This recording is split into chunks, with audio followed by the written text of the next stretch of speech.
Hi friends, তোমরা কেমন আছো? চলো একটা নতুন ব্লগ শুরু করি।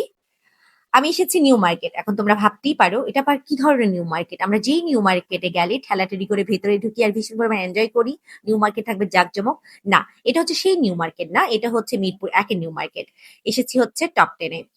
টপ 10-এ আব্বা একটা শার্ট পছন্দ করেছে।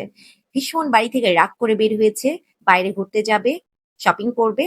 আমি পেছনের দিক তাকাতেই দেখছি আব্বা একটা সুন্দর শার্ট পরে দাঁড়িয়ে আছে, বলছে আমাকে ভীষণ ভালো লাগছে না।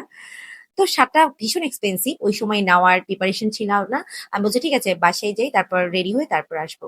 আসলে এই যে ছোট ছোট ঘোরাফেরা, ছোট ছোট ভালো লাগা, আসলে এরকমই আজীবন থাকতাম, ভীষণ ভালো লাগতো। কিন্তু আমার আব্বা তো অনেক অসুস্থ, ভীষণ খারাপ লাগে। এটাই বাস্তবতা, তাই না? অনেক কিছু মেনে নিতে হয় মানুষকে, কিন্তু ওই বাস্তবতা মেনে নিলে আমার ভীষণ ভয় লাগে। আমার আব্বা আম্মা যেন আজীবন থাকে, মুখে না নিয়ে আসি সেই বাস্তবতা। নি- নিশ্চয়ই তোমরা বুঝতে পেরেছো কি বাস্তবতার কথা আমি বলছি। আসলে ভীষণ কষ্ট লাগে, জানো তো। গভীর রাতে ঘুম ভেঙে যায়। আসলে অনেক গরম, আব্বার আমি ডাব খাচ্ছি।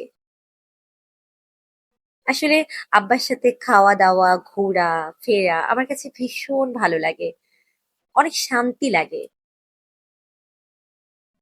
বাবা মেয়ের ভালোবাসা এরকম যেন যেন আজীবন থাকে। প্রতিটার বাবা মা, প্রতিজনের বাবা মা, ভাই বোনের ভালোবাসাটাই অন্যরকম, তাই না? কিন্তু আমার আব্বার সাথে আমার আম্মার সাথে ভালোবাসাটা অনেক অন্যরকম। এই তো ঘুরি, মাঝে মধ্যে খাওয়া দাওয়া করি, মাঝে মধ্যে হচ্ছে শপিং করি, আর ডক্টরের কাছে যাই। ওটাই কি ঘোরা ভাবি আর কি, কি করা। মানুষ তো হচ্ছে ইউজ টু হয়ে গেছে অসুখের সাথে। আমি শুধু না, সবাই। আমি আমার বাবার সাথে স্ট্রাগল করছি, কেউ তার মার সাথে করছে, কেউ তার ভাইয়ের সাথে করছে, কেউ তার হাজবেন্ডের সাথে করছে।